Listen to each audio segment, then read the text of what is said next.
पता होगा कि रस, आप समझते हैं कि रस का मतलब सिर्फ आनंद होता है। बिल्कुल सही बात आप समझते हैं, लेकिन रस का जो सामान्य अर्थ होता है उसको रस का सामान्य अर्थ जल होता है, स्वाद होता है और आनंद होता है। ठीक है, यदि आपसे कोई पूछे आनंद के अलावा रस का और कौन से अर्थ होते हैं, तो आप बता सकते हैं कि आनंद के अलावा रस का अर्थ जल भी होता है और रस का अर्थ स्वाद भी होता है।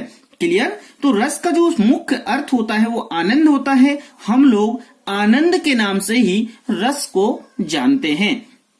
ठीक है, अब हम रस की परिभाषा की बात करेंगे। दोस्तों, इस वीडियो में मैं जो आपको रस बताऊंगा, ऐसे रस बताऊंगा, रस का पूरा निचोड़ है। आपको कोई भी बुक, कोई भी वीडियोस देखने की आवश्यकता नहीं पड़ेगी।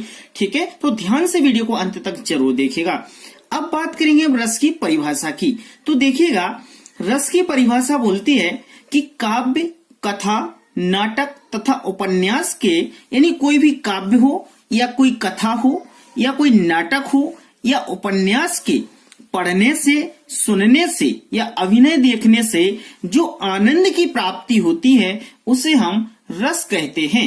ठीक है, आनंद की प्राप्ति होती है उसे क्या कहते हैं? हम रस कहते हैं। अब देखिएगा, कोई भी काव्य आप पढ़ रहे हैं, कोई भी कथा आप सुनते हैं, जैसे भागवत कथा आप सुन रहे हैं, कोई भी नाटक हो रहा है, आपके स्कूल में नाटक होता है, आप कहीं बाहर गांव में बहुत सारे नाटक होते हैं, आप उनको देखते हैं, उपन्यास को आप पढ़ रहे हैं या सुन रहे हैं, उसके कोई अभिनय, कोई पिक्चर देख रहे हैं, कोई ड्रामा देख रहे हैं, मतलब इसको देखने से जो आपको आनंद, जो खुशी महसूस होती है, जो खुशी की प्राप्ति होती है, उसी को ही हम रस कहते हैं। इस बात को समझ लेना। आप देखिएगा, संस्कृत में कहते हैं, संस्कृत में रस के लिए भी कहा गया है। देखो संस्कृत में क्या कहा गया है, किसने कहा है, वो भी देखते हैं। रसात्मकम वाक्यम काव्यम, यानी रस युक्त वाक्य ही काव्य होते हैं। इस बात का ध्यान रखिएगा, ये आपका कभी कभार विविध में पूछ लिया जाता है कि रसात्मकम वाक्यम काव्यम। ठीक है, भरत मुनि के अनुसार रस की क्या परिभाषा उन्होंने दी है वो देख लेते हैं। विभावानुभाव व्यभिचारी संयोगाद रस निष्पत्ति, यानी विभाव, आपका अनुभव और व्यभिचारी भाव के संयोग से रस की निष्पत्ति होती है। मतलब इन तीनों को मिलकर, जब ये तीनों चीजें मिल जाती हैं, इनका संयोग हो जाता है तो रस की निष्पत्ति हो जाती है। क्लियर? ये मैं बिल्कुल आपको बेसिक बता रहा हूं। अब हम आगे बात करेंगे रस के कौन कौन से प्रकार होते हैं, रस के क्या स्थायी भाव होते हैं और कितने टाइप के रस होते हैं। ठीक है, चलिए, ये जो सामान्य जानकारी थी रस के बारे में वो मैंने आपको बता दी है। अब हम आगे देखेंगे कि रस में क्या हमें पढ़ना है और कैसे पढ़ना है।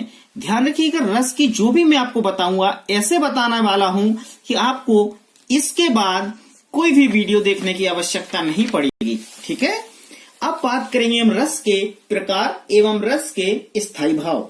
अब रस के प्रकार आप सभी को पता होगा कि रस के स्थायी भाव और रस के प्रकार 9 होते थे, सामान्यतः 9 होते थे, लेकिन हमारे कुछ व्याकरण वालों ने 2 इसमें और ऐड कर दिए हैं, तो टोटल हमारे 11 रस कहे जाने लगे हैं। ठीक है, जो 2 एक्स्ट्रा जोड़े गए थे वो कौन से, एक वात्सल्य रस और एक भक्ति रस को ऐड कर दिया गया था, इसलिए हमारे 11 रस हो गए हैं। ठीक है, आगे देखिएगा, मैंने रस के प्रकार में ऊपर आपको रस लिखा है, उसके बाद उस रस का स्थायी भाव क्या होता है वो भी लिखा है। तो ध्यान रखिएगा, श्रृंगार रस, यदि आपसे कोई पूछता है कि श्रृंगार रस का स्थायी भाव क्या होता है, तो श्रृंगार रस का स्थायी भाव रति होता है। हास्य रस का स्थायी भाव क्या होता है, हास होता है। ये मैंने पूरी समरी बना दी आपको, आगे मैं एक एक करके डिस्क्राइब भी करूंगा। करुण रस का स्थायी भाव शोक होता है। वीर रस का उत्साह होता है। इसके बाद रौद्र रस का क्या होता है, क्रोध होता है। ठीक है, चलिए आगे देखेंगे। ये देखिएगा, भयानक रस का भय होता है। विवत्स रस का स्थायी भाव जुगुप्सा होता है। अद्भुत रस का स्थायी भाव विस्मय होता है और शांत रस का निर्वेद होता है। ये हमारे टोटल 9 रस थे। इसके अलावा जो 2 रस बनाए गए वो भी हम देखते हैं क्या है। पहला हमारा क्या है, वात्सल्य रस, है ना, जिसको हम 10वां रस बोलते हैं, और दूसरा है हमारा 11वां रस जिसको हम भक्ति रस बोलते हैं। और बाल्य जो वात्सल्य रस होता है उसका स्थायी भाव वात्सल्यता या अनुराग होता है। भक्ति रस का स्थायी भाव देवरति या अनुराग होता है। क्लियर, इतनी बात ध्यान रखेगा। इसलिए जो हमारे टोटल 11 रस माने जाते हैं। ठीक है, चलिए अब हम आगे पढ़ेंगे एक एक रस की परिभाषा और उस रस का उदाहरण।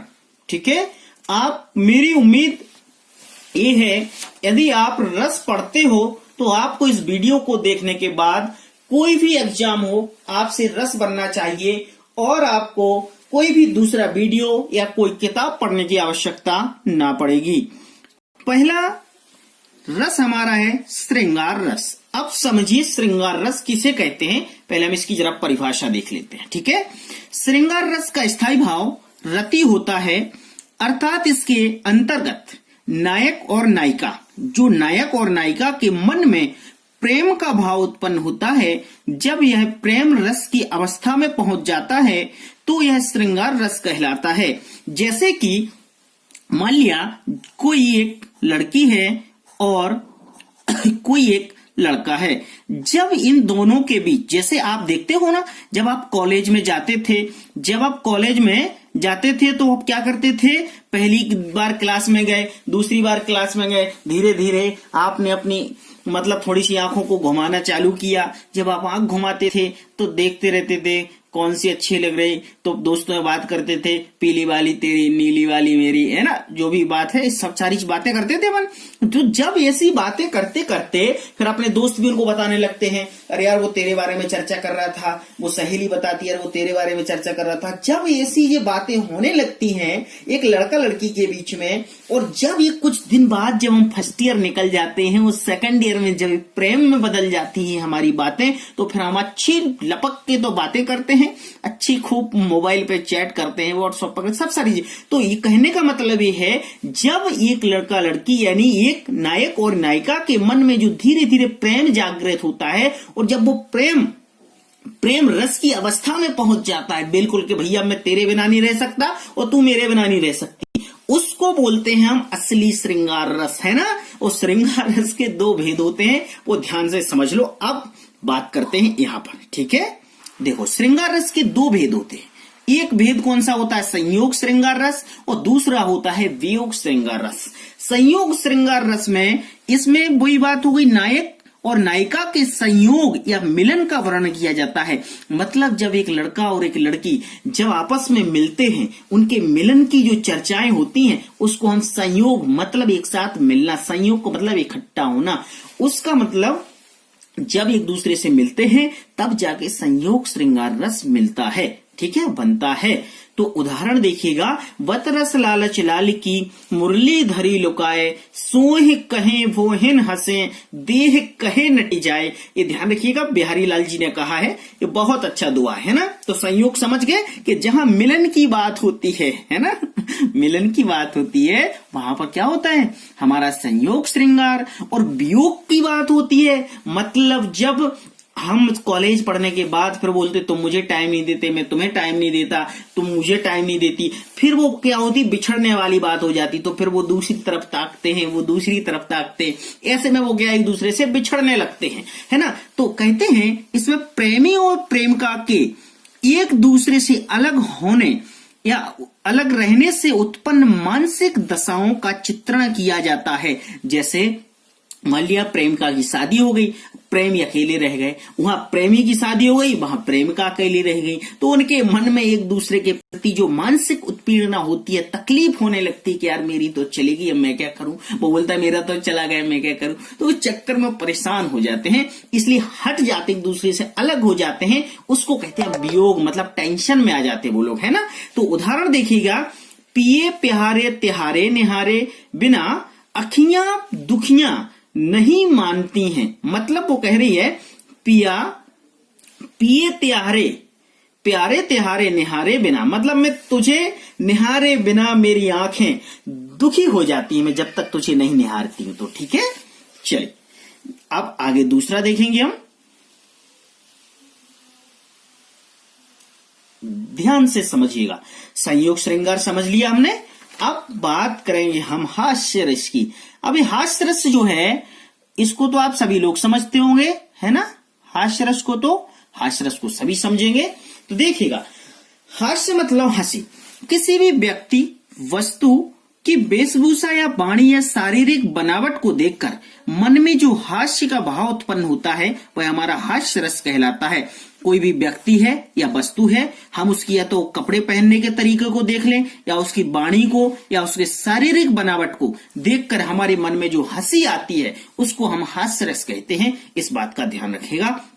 जैसे उदाहरण में देखिएगा, उदाहरण है तंबूरा ले मंच पर बैठे प्रेम प्रताप, यानी एक प्रेम प्रताप जी हैं जो तंबूरा लेके मंच पर बैठे हैं। साज मिले 15 मिनट, मतलब 15 मिनट तक वो साज मिल रही है।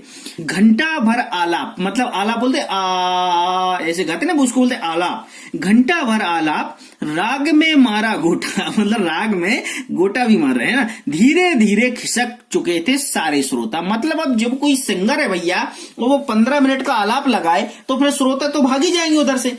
तो इसको बोलते हैं, मतलब सुनते सुनते हंसी आएगी, चलो यार। तो जहां हंसी आ जाए उसको बोलते हैं हम हास्य रस। ठीक है। अब बात करेंगे हम करुण रस की। ध्यान रखिएगा, वीडियो थोड़ा लंबा हो सकता है लेकिन आपको सारी चीजें क्लियर कर दूंगा। ठीक है। करुण रस के अंतर्गत किसी प्रिय वस्तु का विनाश या हानि, आप ये समझिए, किसी चीज की हानि या उसका विनाश होने से हमें या अपने किसी से बिछड़ने इत्यादि के कारण मन में जो दुख का भाव उत्पन्न होता है उसे हम करुण रस कहते हैं। जैसे कोई हमारा बहुत प्रिय मित्र था, वो प्रिय मित्र हमसे बिछड़ गया, दूर चला गया, इस दुनिया से नहीं रहा। भगवान ने करे ऐसा ना हो, बट लेकिन अब करुण रस है तो समझाना पड़ रहा है। वो इस दुनिया से चला गया तो दुख होता है। कोई हम जिसको बहुत चाहते थे, क्लास में भैया, उसके बिना हम रह नहीं पाएंगे, उसको ही देखने हम जाते हैं। और दूसरी कंडीशन ऐसी हुई कि वो वहां से चली गई दूसरे स्कूल में, अब दूसरे स्कूल में चलेगी तो अपन को टेंशन हो गई, तो अपन को वो दुख होने लगा। ठीक है। तो उससे अपन बिछड़ गए, उसके बिछड़ने के बाद जो दुख उत्पन्न हुआ वो हमारा करुण रस होता है। ठीक है। इसका उदाहरण देखिएगा करुण रस का। अभी तो मुकुट बंधाता माथ, हुए कल ही हल्दी के हाथ, खुले भी ना थे लाज के बोल, खिले थे चुम्बन शून्य कपोल, हाय एक गया यही संसार, बना सिंदूर अनल अंगार। मतलब यहां कहते हैं कि किसी लड़की की शादी हो जाती, शादी होने के बाद उसके जो पति होते हैं और वो बिछड़ जाते हैं उससे किसी कारणवश, भगवान न करे किसी के साथ ऐसा हो, बट बड़ा दुख होता है। ठीक है। चलिए अब आगे हम बात करेंगे। करुण रस हो गया, आगे नेक्स्ट देखेंगे। ध्यान रखिएगा, मैं बोल रहा हूं आपको इस तरीके से बता रहा हूं, पूरा एक्सप्लेनेशन से आपको कोई भी दूसरी बुक पढ़ने की जरूरत नहीं पड़ेगी। अब है वीर रस। वीर मतलब समझ गए होंगे। वीर के अंतर्गत जब कोई पराक्रम, युद्ध या शरीर बल या बहादुरी के लिए मन में जो उत्साह उत्पन्न होता है उसे हम वीर रस कहते हैं। जैसे जब कोई क्रिकेटर क्रिकेट खेलता हो, बेचारा वो कहीं बॉल को इधर उधर नहीं मार पाता है तो आपके मन में उत्साह जागृत होता है, अरे मैं होता तो मैं छक्का मार देता। ऐसी बातें करते हैं आप, भले ना आप मार पाए लेकिन उत्साह है आपके मन में, है ना। कोई दूसरा खिलाड़ी लड़ रहा होता है, कहीं दो जगह लड़ाई हो जाती है, अरे उसने ऐसा नहीं किया, मैं होता तो मैं तो 4 थप्पड़े मारता, भले वहां खा के आ जाते लेकिन उत्साह वर्धन हो रहा है ना। तो उसको बोलते हैं वीर रस। जैसे उदाहरण देखिएगा, मैं सत्य कहता हूं सखे, मैं सत्य कहता हूं सखे, सुकुमार मत जानो मुझे, मतलब सुकुमार मत जानो मुझे, यमराज से भी युद्ध में प्रस्तुत सदा मानो मुझे, मतलब मैं यमराज से भी लड़ सकता हूं यदि बात करो तो मेरी, मेरे को ऐसा सुकुमार मत समझो। तो ये उसकी उत्साह, उसका वीर की बात कही जा रही, इसलिए वहां पर वीर रस हो जाता है। ठीक है। चलिए नेक्स्ट देखेंगे रौद्र रस। रौद्र रस में है, इसके अंतर्गत किसी व्यक्ति के स्वयं के या किसी अपने के अपमान की बात सुनकर उसके मन में जो क्रोध उत्पन्न होता है उसे रौद्र रस कहते हैं। जैसे मैं और मेरे पिताजी हैं, अब मेरे पिताजी की कोई बुराई करे मेरे सामने तो मेरे दिल और दिमाग में खून खोल जाएगा कि मेरे पिताजी की कैसी बुराई कर रहे हो। और जब उसी बुराई के कारण जो हमारे दिमाग में, मन में क्रोध आ जाता है उसको हम रौद्र रस बोलते हैं। आपका कोई दोस्त हो या आपकी कोई गर्लफ्रेंड हो, गर्लफ्रेंड जा रही हो और आपकी गर्लफ्रेंड को कोई देख ले, अरे तिरछी नजरों से तो आपका दिमाग खराब हो जाएगा, क्या मेरी गर्लफ्रेंड को देख रहा है, उसकी कैसी हिम्मत हुई। तो आप उसको बोलेंगे रौद्र रस, क्रोध आ गया। तो आप सोचेंगे इस बात के, है ना। उदाहरण देखिए जरा। उदाहरण है श्री कृष्ण के सुन वचन अर्जुन क्षोभ से जलने लगे। यहां पे क्रोध भी आता है, सब समझना। सब सील अपना भूल कर करतल युगल मलने लगे, संसार देखे अब हमारे शत्रु रण में मृत पड़े, करते हुए यह घोषणा वे हो गए उठकर खड़े। तो ये बोलते हैं रौद्र रस, मतलब क्रोध आ गया। ठीक है, चलिए आप नेक्स्ट देखेंगे। सारी चीजें समझ रहे होंगे, मुझे पूरा विश्वास है कि ये वीडियो आपको देखने के बाद कुछ भी पढ़ने की जरूरत नहीं, सारे आपके रस इसी में क्लियर हो जाएंगे। नेक्स्ट रस है भयानक रस। भयानक रस यानी इसके अंतर्गत जब किसी डरावनी वस्तु को देखकर या किसी घटना का वर्णन करते हुए या उसके समय आपके मन में जो डर का भाव उत्पन्न होता है उसे हम भयानक रस कहते हैं। जैसे आप बैठे दो दोस्त और कोई अचानक से कोई भूतनी वाली बात कहने लगे कि अरे वहां पे मुझे भूतनी मिली थी, वहां पे भूत मिला तो आपके मन में साला क्रोध आ गया, डर आ गया, अरे यार भय पैदा हो गया। अब आपके घर में कोई बोल दे भैया घर पे छत पे भूत था, तो रात के आप बाथरूम करने भी उठोगे ना तो आपको टेंशन रहेगा कि अरे कहीं से भूत तो नहीं दिख रहा है, भूत तो नहीं। ये होता है, प्रैक्टिकली बता रहा हूं मैं आपको, कई बार मेरे साथ भी होता है। तो जो कोई घटना सुना रहा है उस घटना के कारण हमारे मन में डर पैदा हो जाए उसे हम भयानक रस कहते हैं। ठीक है, उदाहरण देखिएगा। उस काल मूर क्रोध के तन कांपने उसका लगा, मानो हवा के जोर से सोता हुआ सागर जगा। क्लियर, चलिए नेक्स्ट है विवत्स रस। विवत्स रस भी आप समझते होंगे। विवत्स रस मतलब इसके अंदर कोई भी गंदी, आरुचि तथा घृणित वस्तुओं को देखकर मन में जो घृणा उत्पन्न होती है उसे विवत्स रस कहते हैं। मतलब विवत्स मतलब किसी भी गंदी चीज को देखकर आपके मन में घृणा उत्पन्न हो जाना।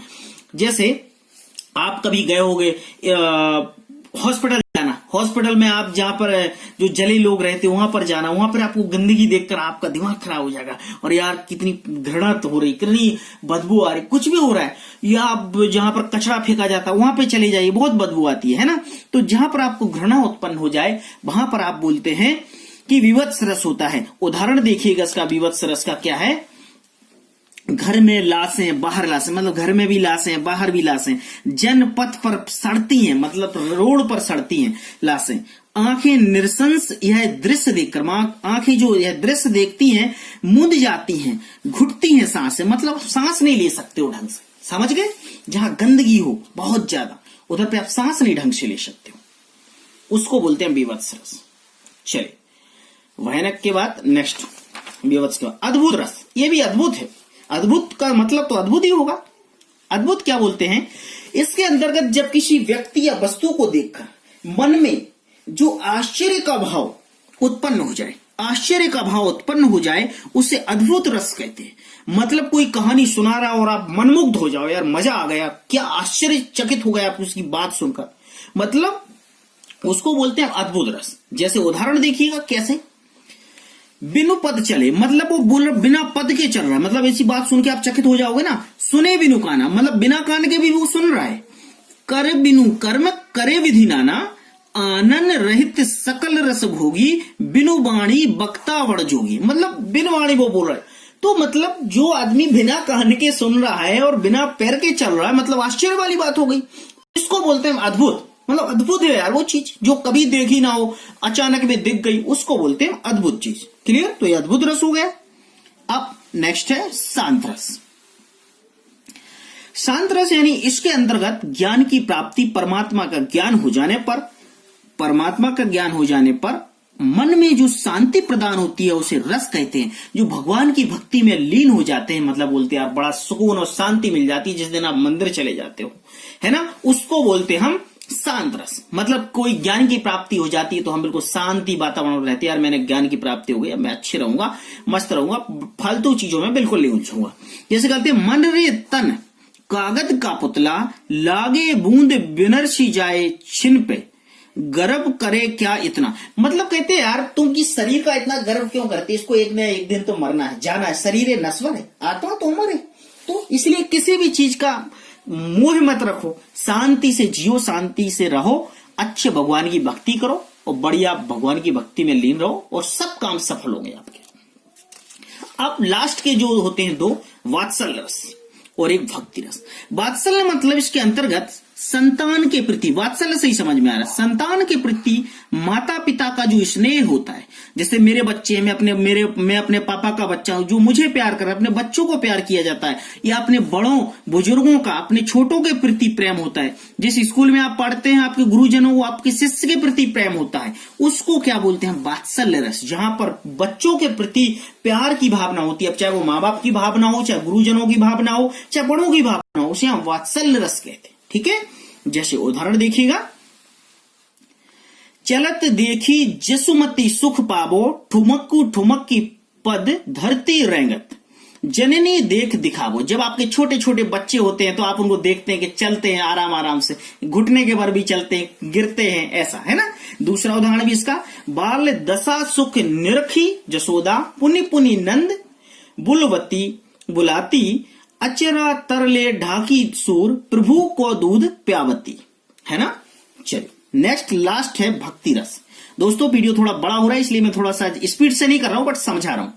भक्ति रस, इसके अंतर्गत ईश्वर की महिमा का वर्णन सुनकर मन में जो भाव उत्पन्न होते हैं उसे हम भक्ति रस कहते हैं। मतलब जब हम कथा सुनने जाते हैं, ईश्वर की महिमा का वर्णन सुनते हैं, कोई भागवत कथा कर रहा है, कोई राम की कथा सुन रहा है, उसकी कथा सुनने के बाद, भगवान राम की कथा सुनने के बाद जो मन में एक भक्ति का भाव उत्पन्न हो जाता है, उसे हम भक्ति रस कहते हैं। जैसे उलट नाम जपत जग जाना, वाल्मीकि भय ब्रह्म समाना। मतलब जहां भगवान की बात सुन के हमारे मन में एक अच्छे भाव उत्पन्न हो जाएं, उसे हम भक्ति रस कहते हैं। तो दोस्तों इधर पे हमने 11 पूरे रस पढ़े, उनका छोटा छोटा डिस्क्रिप्शन पढ़ा।